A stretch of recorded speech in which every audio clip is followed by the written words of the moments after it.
早上好，我的名字是 Mambwe. Good morning, everyone. My name is Mambwe Mushota, and today I'll be sharing with you my CCS story under the title Cultural Communication. Communication, good communication, is the bridge between clarity and confusion. A quote by Nat Turner.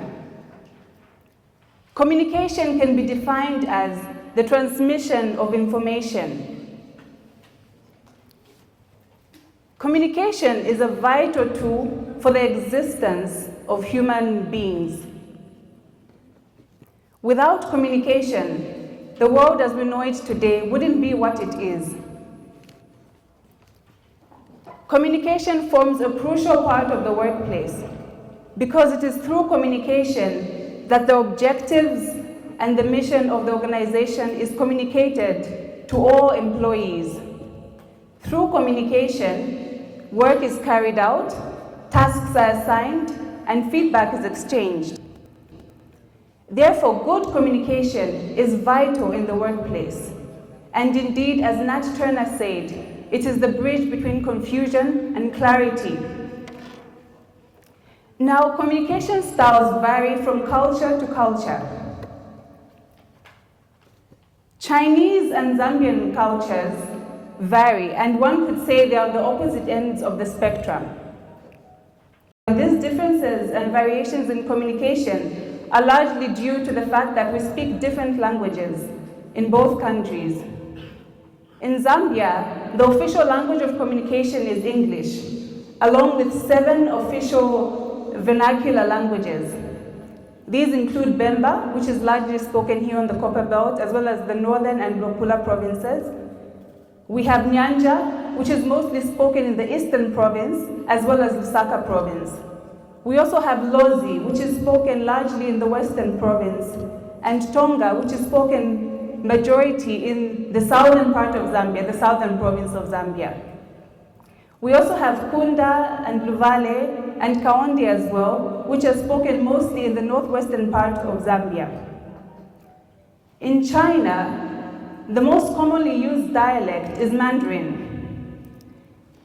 And you correct me if I am wrong, but it's also called Putonghua. I hope I got the intonations correct. So tone, speed, pitch, and in general intonation forms a large part of Mandarin, the Chinese language.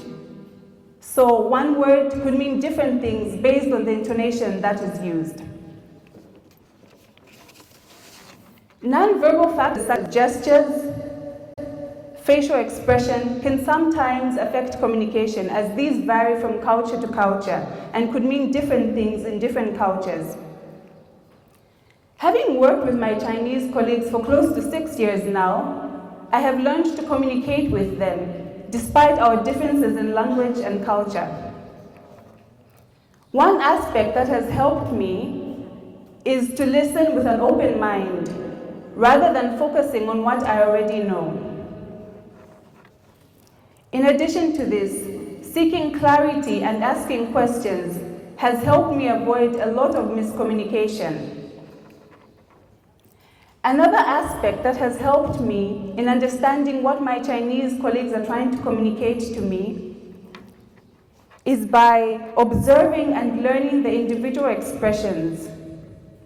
So we all have a distinct way of expressing ourselves.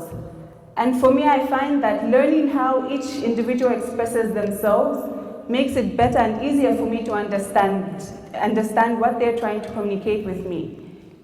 And it's gotten to a point where I'm now able to anticipate what is being communicated even before it's communicated, based on an understanding of how individuals express themselves. So nonverbal cues such as hand gestures and making eye contact has also been a guide. It served as a guide to me. On the other hand, I have learned to make myself understandable by utilizing gestures, using examples where possible, and simplifying my English as much as possible. Overall, the exercise of patience, a willingness to learn, and having an open mind has helped me communicate with my Chinese colleagues. During my time here at CCS, I have learned a great deal from my Chinese colleagues. But one thing that stands out for me is self-discipline. Discipline holds a significant part of Chinese culture. It is intertwined in their Confucian values and in the pursuit of personal improvement. Practicing discipline for me has helped me in my career. By focusing on what is important and minimizing distractions as much as possible, I have been able to produce results. In my personal life, practicing discipline has helped me form meaningful relationships. It has helped me maintain relatively good health and has helped me grow in so many ways, and thus achieving many personal goals, one steady step at a time. As the common saying goes, and this saying is actually derived from a Chinese proverb, the journey of 1,000 miles begins with a single step. In the Lozi language, there's a saying that goes, "Fokusinami fufuzo, akunamunati." Translated, this means without sweat, there is nothing sweet. This saying emphasizes the need for discipline, sacrifice, the need for endurance in order for us to achieve excellence.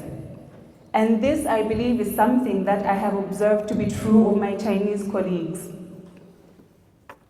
Coming to the Zambian culture, the feature that stands out for me is our warmth and friendliness.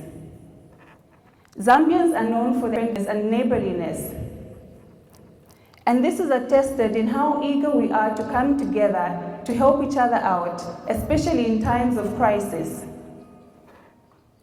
This spirit of neighborliness and togetherness is one that our now late and former president and father of the nation, Dr. Kenneth Kaunda, advocated for in the song Tiende Pamozi Ndimtima Umo, which translated means, "Let us walk together with one heart." It is my hope that this feature of Zambian culture is one that you, my Chinese colleagues, will come to understand and appreciate.